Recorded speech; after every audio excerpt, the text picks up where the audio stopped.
It's that time again. The annual conference of the American Society of Ag Consultants, otherwise known as ASAC, is going to be held in Fort Myers, Florida, this November 4th and 5th. Kurt Covington is one of 9 professionals who will address the conference. The other speakers who will cover a wide range of topics represent Florida Farm Bureau, Florida Citrus Commission, University of Tennessee Institute of Agriculture, National Ag Law Center, Risk Mitigators and Advisors, Tyler Associates, as well as the lead economist for dairy at CoBank, and myself, Chrissy Wozniak from North American Ag. The day and a half of presentations will be followed by ag tours on Tuesday afternoon at Echo Farms, one of my favorite places here in Fort Myers. Attendees will experience farming at its most creative, with unique demonstrations, plants, and techniques being used to help farmers and urban gardeners in developing countries. A second tour at Echo will showcase simple technologies that can improve food, water, and shelter for millions of people. A third tour of a hydroponic grower is also being planned. For more information and to register, visit www.agconsultants.org. That's www.agconsultants.org. See you there.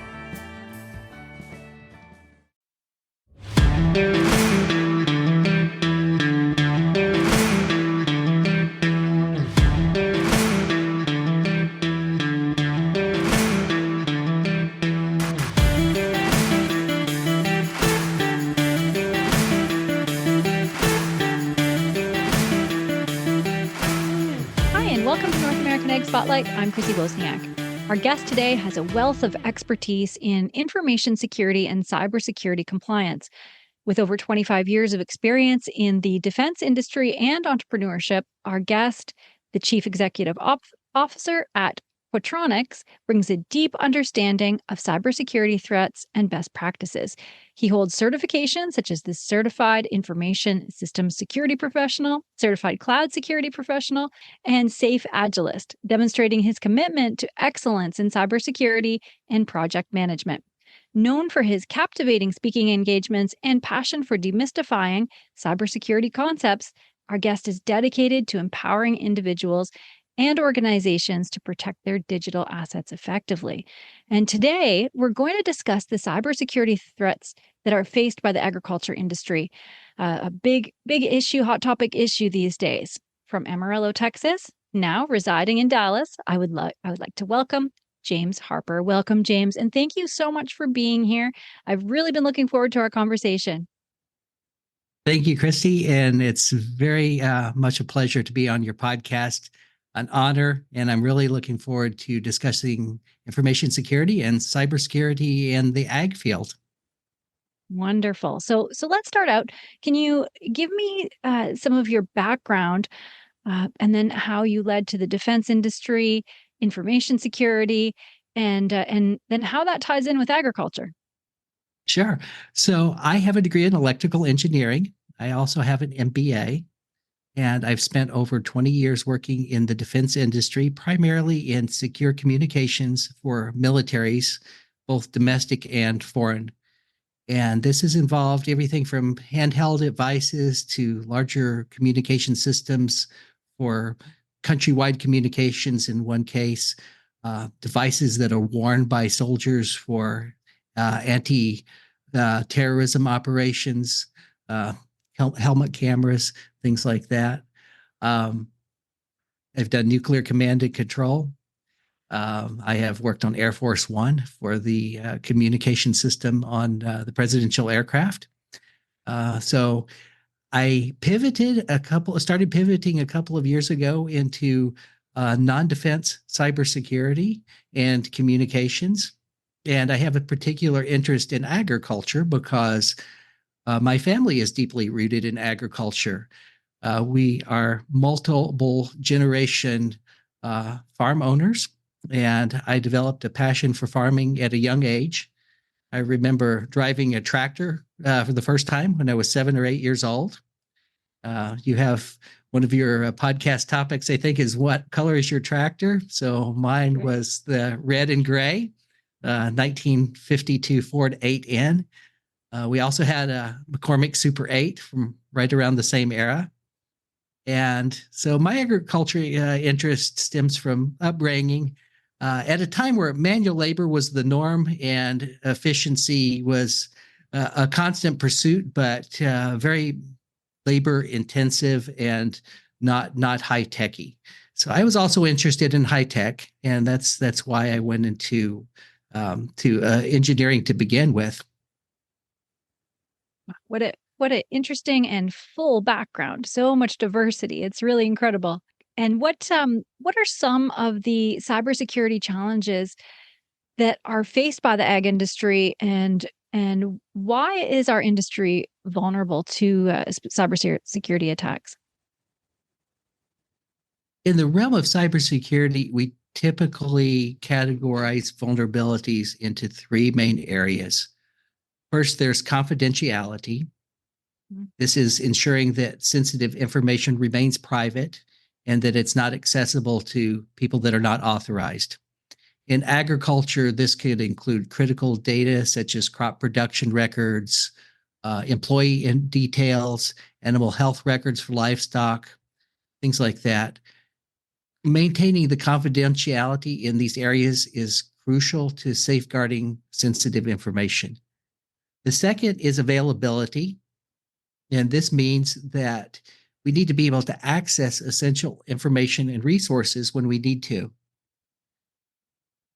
Whether it's accessing files for operating farm machinery or utilizing equipment such as seeding, fertilizing, pest control, we need to ensure that these resources are available because it's essential that they be available when they're needed at the time window that they're needed for smooth operations in agriculture. Sometimes your time windows are very, very narrow. Yeah. And lastly, integrity plays a pivotal role. Integrity is about ensuring the reliability and the accuracy of the information that we have. And especially in precision agriculture now, farmers rely on data more and more to make informed decisions about their crops and their livestock and overall farm management. So ensuring that the integrity of this data is there is paramount to prevent misinformation or tampering that could disrupt a farm operation. Yeah, that makes sense. What kind of scammers or attackers are targeting the industry? So we essentially have two groups, and I'll touch on a third very briefly after I mention the first two. The first are scammers that are motivated by financial gain. These type of attackers often deploy ransomware or malicious software that encrypts data on computers or equipment, and then they demand a hefty ransom for decrypting it and making it where you can use it again. In the agriculture industry, we haven't seen this yet, but it could take the form of they have shut down the software to operate a tractor or a piece of equipment during planting season, and the operator has to pay them $25,000 to get the tractor to operate again. That's an example of ransomware. And these are attacks that are typically operated by criminal organizations like cartels. They're usually based overseas, and their primary goal is to exploit financial vulnerabilities for monetary gain. That's the first kind. Then the second type of attackers are nation states. Nation states are countries that have a reason to attack certain industries or other countries or certain organizations in other countries. An example would be North Korea or Iran or Russia. And these countries, they want to exploit vulnerabilities in our control systems and our farm management processes so that they can gain intelligence or prepare to execute large-scale attacks if they ever decide to do that. And we haven't witnessed such attacks generally in the agriculture industry yet, but over time, I believe it's going to become more and more of a concern. And it's just a matter of time before this kind of attack is used against us. Remember that historically, food has been a potent weapon of war, with armies besieging cities to control their food supplies and so forth. And more recently, even you can see evidence of this, such as the war in Ukraine, where we've seen infrastructure targeted to disrupt the export of wheat. With precision agriculture, which relies on computer-driven decision making, we have an attractive target for these nation states that want to disrupt our food supplies by manipulating data that's collected from the monitoring equipment or the animal wearables or whatever it happens to be. Attackers can cause it to appear that there is an outbreak of a disease, for an example, like foot and mouth disease, when there really isn't. And then this can lead to disruptions in economic losses. Perhaps animals are culled thinking that they might be sick when they're not. Consider a scenario when that happens. It would be very difficult to recover from it because you're proving that animals are not sick as opposed to proving that animals are sick. And it's harder to prove a negative than it is to prove a positive. So many examples of ways that nation states could come in and compromise data to cause chaos or food shortages. And the third one that I just wanted to briefly touch on are what we call hacktivists. And these are people that are groups that have certain political agendas that they want to target industries that they don't like. And perhaps they will hire the same people that engage in ransomware attacks for financial benefit. Some of these kind of criminal organizations can be hired on the dark web to carry out attacks on various groups that want to hire them. You know, basically they're mercenaries. So you might have a hacktivist group, for example, that is an animal welfare group that doesn't want any kind of livestock.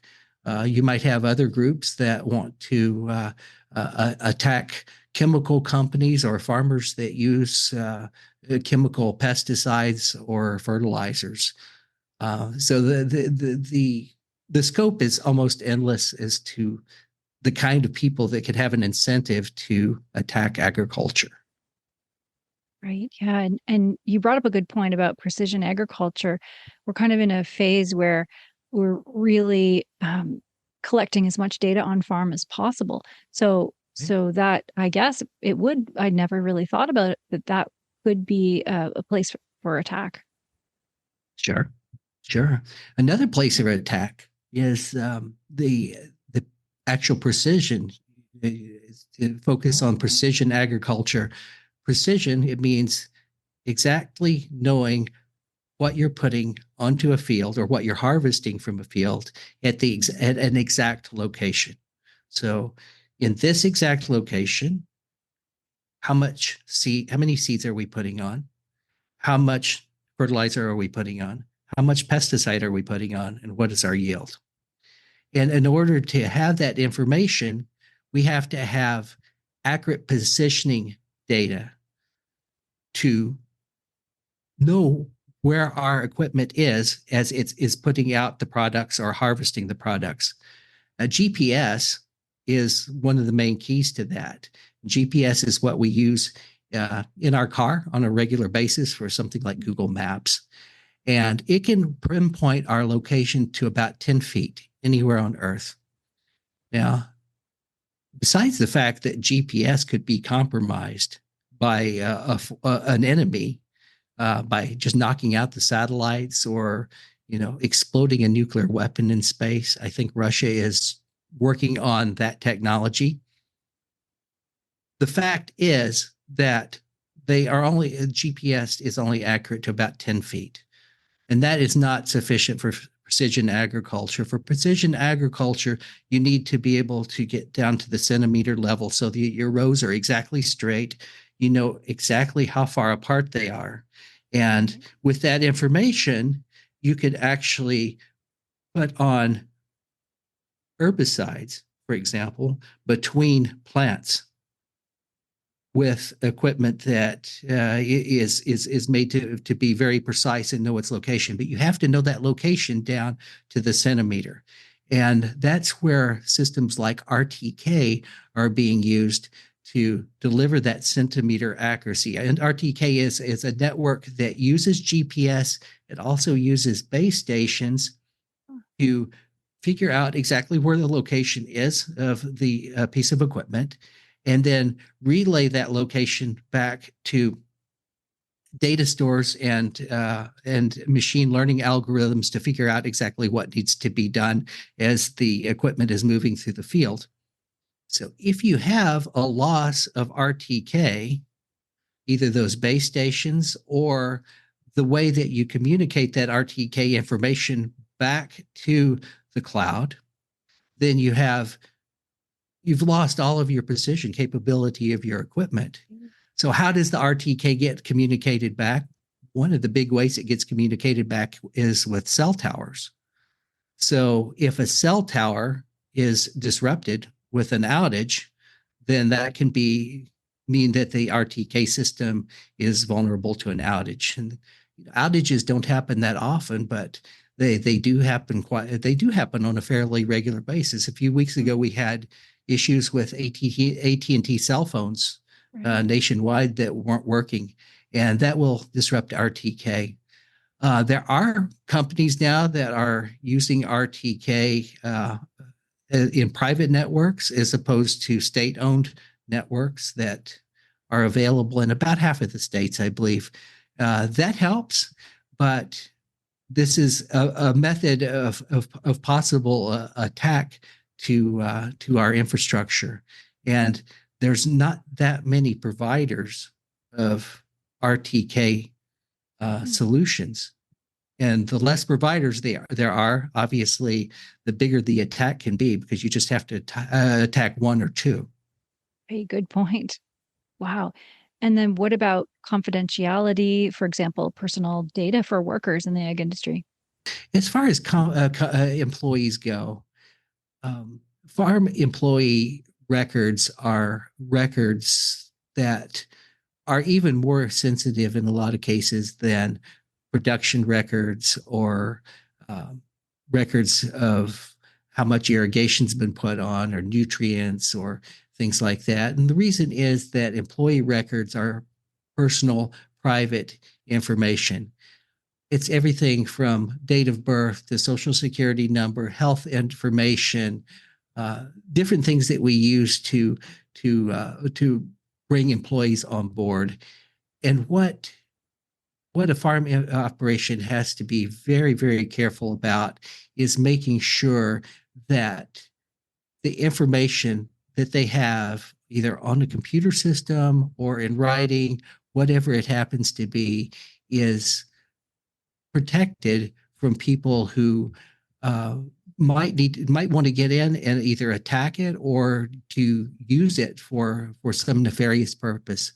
Yeah. Let me tell you a story that happened to me a few months ago.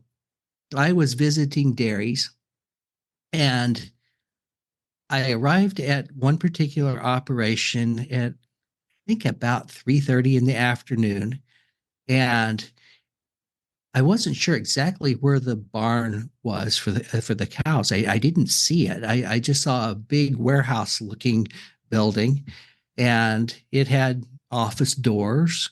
And I pulled up to one of the office doors, opened it up, and oh, it's milking time, and I'm in the milking parlor. So I made a U-turn. I walked down to the next office door, opened it, and here was the office.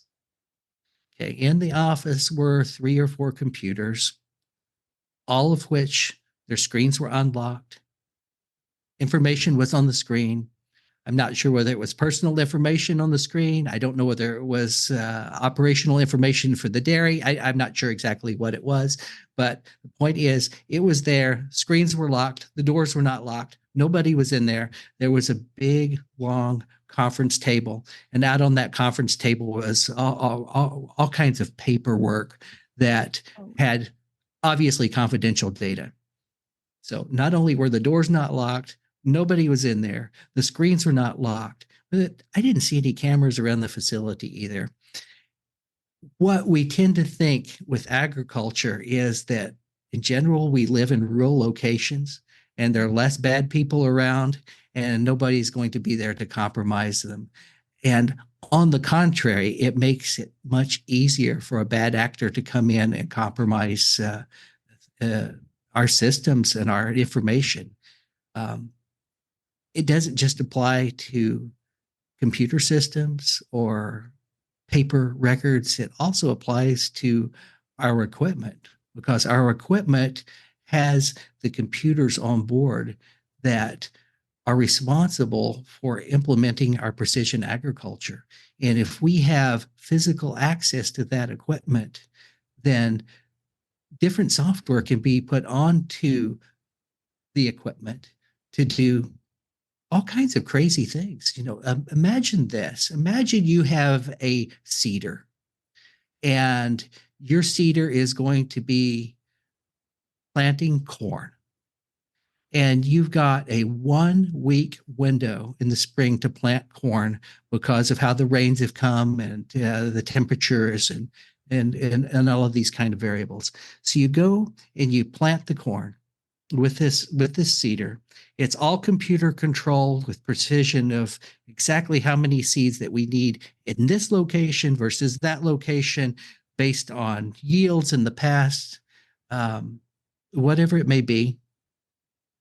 And what the computer does, because it's been infected with something, is it'll drop a lot of seeds, and then it'll move 10 feet with no seeds, drop some more seeds, Oh, wow. drop some That more would be a seeds. nightmare. It would be a nightmare. By the Yeah. time you figured it out, it's over. So you've lost your entire crop. But can you imagine then if you as the individual weren't the target, but the target was a large equipment manufacturer? Oh, yeah. So you could cause extreme food shortages in a country very easily with just a cyber attack. Yeah. Yeah. That is wild to think about. And I guess more on a personal level, I've seen ransomware phishing emails. And even when people are educated about these scams and have antivirus software, are they safe from scammers? Can they still get you? They can certainly get you. It's absolutely critical that people remain aware of phishing attacks, bad emails, keep their antivirus up to date. If you don't do that, you're absolutely a sitting duck, so to speak. But even people that are very aware of these kind of things can fall victim. And the best that you can do is continue training yourself or your company about social engineering techniques and risks that can happen and what we can do to mitigate those risks to a certain extent. Let me tell you a story that happened a few weeks ago. You and I met at the New York State Farm Show in Syracuse. And I met another individual there who had been a victim. And I'm changing all information to preserve anonymity of this person. But we're going to make a story. We're going to make names. And this is exactly what happened to this person. So we'll call him John. And John was in search of a control system for a piece of equipment. And he had been seeking something fairly unique for a while and hadn't had success finding it. But he had overlooked a company in another state that manufactured this control system. And let's just say that that control system is produced by a manufacturer in Wyoming. Okay. Yeah. So one day, John gets a call from someone. Person introduces himself as Mike. And Mike claimed to be reaching out to companies about this very control system that John had been searching for. Mike appeared to be very knowledgeable about the product and the industry, and his accent seemed fitting for someone associated with a farming manufacturer in Wyoming, and everything seemed pretty good. Mike and John hit it off, and they started exchanging emails. John provided Mike with detailed specifications about his needs and his operations and diagrams. And they modified those diagrams together to come up with a way of connecting this control system, a set of equipment lists, and so forth. And after a while, they agreed on a price. I think all of this went on over the course of a couple of weeks.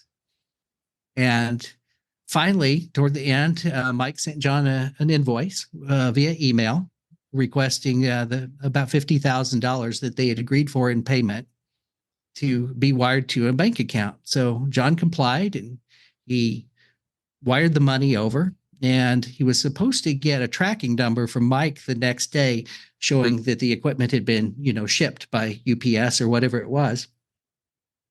But he never got it. So he sent Mike an email and didn't get a response. And he called Mike and he didn't get a response. And so he grew concerned and he Googled this company and he came up with their website.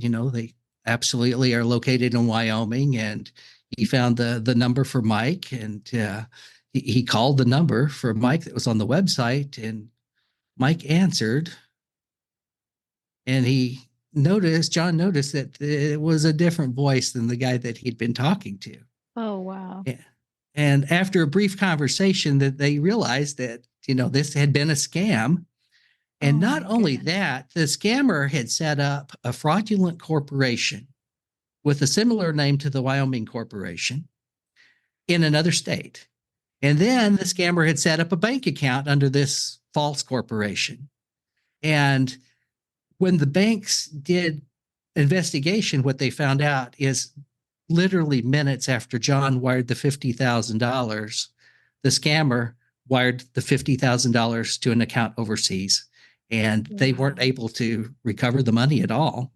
Oh, that's so crazy. The takeaway is that no amount of virus protection or training or on phishing emails, it can't shield you from scammers like this. Scammers can clone people's voices even, and it takes just seconds to clone a voice. I put in my voice to one of these cloning pieces of software. My voice, it was a message that I'd left for somebody, a voice message on WhatsApp, where you record and then they can play it back. So I just took that 2 minutes. I fed it into to the program, and I came into the room with my wife and I typed something and I said, "Hey, listen to this." And she listens and she says, "Well, when did you say that?" I said, "I didn't. This is AI talking in my voice." Crazy. Wow. So people can do that. They can also research, they can research you specifically and how you live your life, how many children you have, where they go to school. They can impersonate a teacher or a principal. And in a lot of cases, they can get information from you this way. So that's not unique to farming, but it's something that is common across scams in general. And the way you protect yourself from this is you try to verify that the person you're talking to is actually the person that you think you're talking to. So if you meet them at a farm show, they probably are the person that they say they are. But if they call you after the farm show, then how do you verify that they really are that person still? You can talk to them and see if they remember something that you talked about. You can call the number on their website, but there's nothing that's really completely foolproof. The point is to be very aware and very suspicious, but at the same time, we can't be too suspicious, can we, Chrissy? Because if we are, then we just don't do anything because everything is a threat. Right. We can't just lock ourselves in the closet either. We just have to try to be as smart as we can, right? Sure. Wow. And so what do we do about it? What do companies do about it? Well, there's questions about what you do as a small farm as opposed to what you do as a company that is providing agriculture equipment or precision agriculture equipment. I No one think the size fits key, all. not one size fits all for Mm-hmm. sure. The key focus for the small agribusiness is to have a clear understanding of their operational environment. Right. And this means maintain an inventory of assets, both physical and digital software, conducting regular checks to make sure that nothing unauthorized has appeared or things have gone missing. Keep the software up to date, whether it's office computers or equipment, and download the updates on a regular basis. Maintain the antivirus software. Um, ensure that your computer screens are locked, unlike the dairy that I went into. If you can, lock your doors to, especially if they are around equipment or computers with information. Um, when you have companies that are suppliers, um, make a process for how to onboard those suppliers. Um, what do you go through to vet that you're actually talking to a supplier and not a phony person? Even if they claim to be a representative of, a large equipment manufacturer or a large fertilizer manufacturer that just make sure that you have procedures that preferably are written so that you don't decide to do something else in the spur of the moment when pressing things are going on in your life. Um, Research the companies that you're dealing with, obviously, and remember that voices can be spoofed, caller ID can be spoofed. Mm. So just because the phone number says the phone number of the local USDA office does not mean that the USDA is calling you. Right. So you have to be very careful with these kinds of things. Other things that you can do is USB drives. I know a lot of plan files that go into precision ag equipment are transferred to the equipment through a USB drive, and those USB drives can be infected with malware that will do bad things. Could do bad things to the equipment. So one thing I recommend people to do. This is kind of two-prong as far as USB drives go. Um, have two networks for your internet, two physical routers, Wi-Fi's, one that you use for personal things and one that you use for your farming operation. That way, if you get a virus on one of them, it doesn't meander its way over to the other one. The other thing is USB drives. When you transfer information, do a virus scan of those drives right before you take them out of the computer, right before you put them into the piece of equipment. USB drives have been used many times to spread malware. It's been a few years, but there was a case that Iran is trying to develop nuclear weapons, and another country used a USB drive to smuggle in malware to Iran's nuclear reactors in order to change the motors so that they ran faster. And that caused the motors to catastrophically malfunction. So they were able to physically destroy the equipment by just getting it in there with a USB drive. Wow. And people think, oh, USB drives are okay because they're not connected to the internet. Well, they could have been. And this is probably not an issue for agriculture. I can't think of a use case where it is, but in some cases, attackers have been known to take USB drives with malware and drop them in parking lots. People will pick them up and say, ooh, free USB drive. And they put it in and what's on here? Yeah. Wow. Interesting. And looking ahead, What do you envision as the future of cybersecurity in the ag industry, and how is Quatronics preparing for it? Think that precision agriculture is becoming very ubiquitous in large operations. And history has shown that within any kind of technology, when it first comes out, it's very expensive. And the early adopters are those bigger companies or individuals with deeper pockets, so to speak.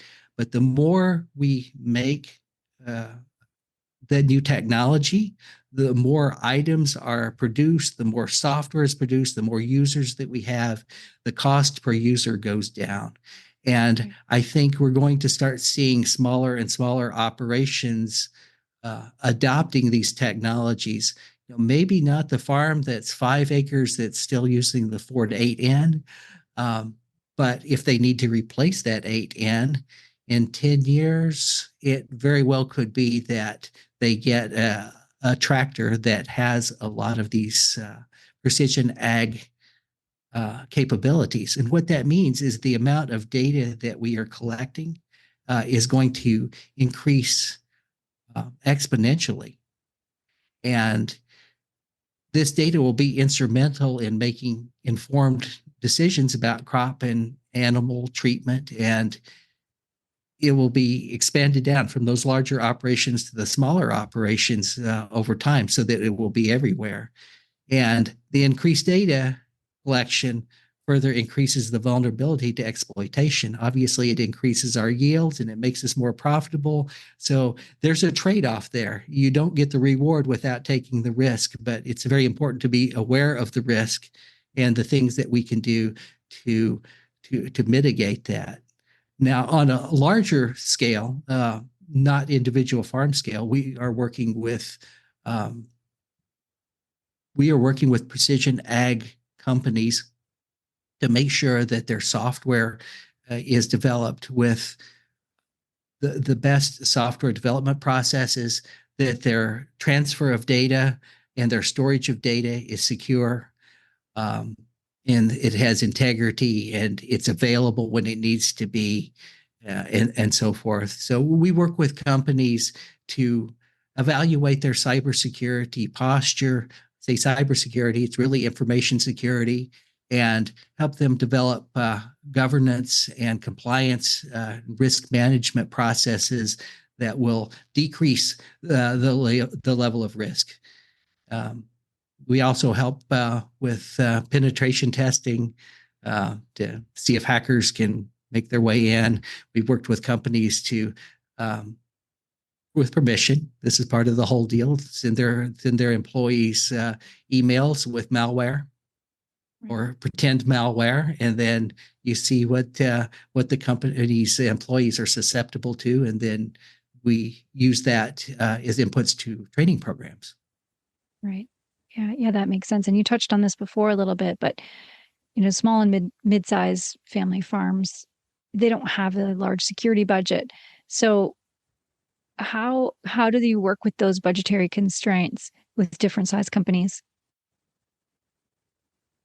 The budgetary constraints with family farms, we're not going to be able to really get over that for hiring somebody, so to speak, to evaluate cybersecurity. The big thing for an individual family farm is to be aware of all of the kinds of things that could be happening to their information, and to adopt minimal type of security practices like we talked about a second ago, with locking your screen when you leave the room, especially when somebody can just drive up from the road. Maybe a camera here and there. Make sure you know who you're talking to. Right. Yeah, that makes sense. That's good advice. And so where can people find you if they want to learn more about what you do? And do you have any resources? I have a LinkedIn account. You can connect with me with LinkedIn. Awesome. I also have a YouTube channel. I have some videos up there, not farming specific, but about information security and cybersecurity. I post videos occasionally about that. I posted one just last week about company. I tried to install a Bluetooth device on my computer and it didn't work. And if I looked in the instructions, it said, if you can't install this device, please turn off your firewall and antivirus and try again. Oh, Don't wow. do that. So Right. I have videos up there talking about things like that, and I'm definitely open to any questions that small family farms have about information security. Just Great. contact me like that. You can shoot me an email, and I can give you the email. You know my email address, Chrissy. You're welcome to put it on the bottom of Sure. I'll this attach all the links podcast. to your YouTube. Yeah, I'll put your sure. YouTube and your LinkedIn as well as your email in the show notes Right. for sure. Yeah, that's great. And I have one last question for you. Why do you serve the industry in this way? What are you most passionate about? So what I'm most passionate about is keeping the family farm strong and keeping rural communities strong. Um, I have a background, as I said earlier, with multiple generations involved with agriculture. Unfortunately, I don't own a farm at this point. I hope so sometime in the future. But I just love working with the ag community. It's a very no nonsense community, and I've always liked the fact that agriculture is, I think, inherently a faith based occupation. Um, you might put all the seeds on you want and the fertilizer and the nutrients, and if the climate doesn't cooperate, then it doesn't work out. So I really enjoy that fact and optimism that I think is also inherent in agriculture, and I want to be a part of that. Yeah, I love that. Great answer. And I definitely agree with you. Mm, Thank you so much, James. This was such a great conversation. I'm a little bit scared now, but I'm going to make sure that I have my settings on my computer so it logs out and Sure. and make sure the doors are locked. Right. Yeah, that great information and a lot to think about for sure. And I'm sure it's not going to get easier as we move forward. But I really appreciate all your insight.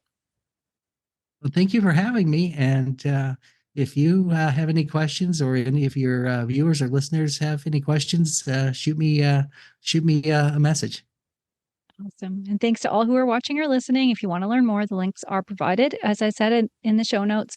And don't forget to subscribe to North American Ag Spotlight on Spotify, Apple, Amazon, Listen Notes, iHeartRadio. Or if you prefer video, you can find us on Rumble or Telegram channels and wherever you listen to podcasts. If you like this episode, I'd love it if you shared it. Have a great day.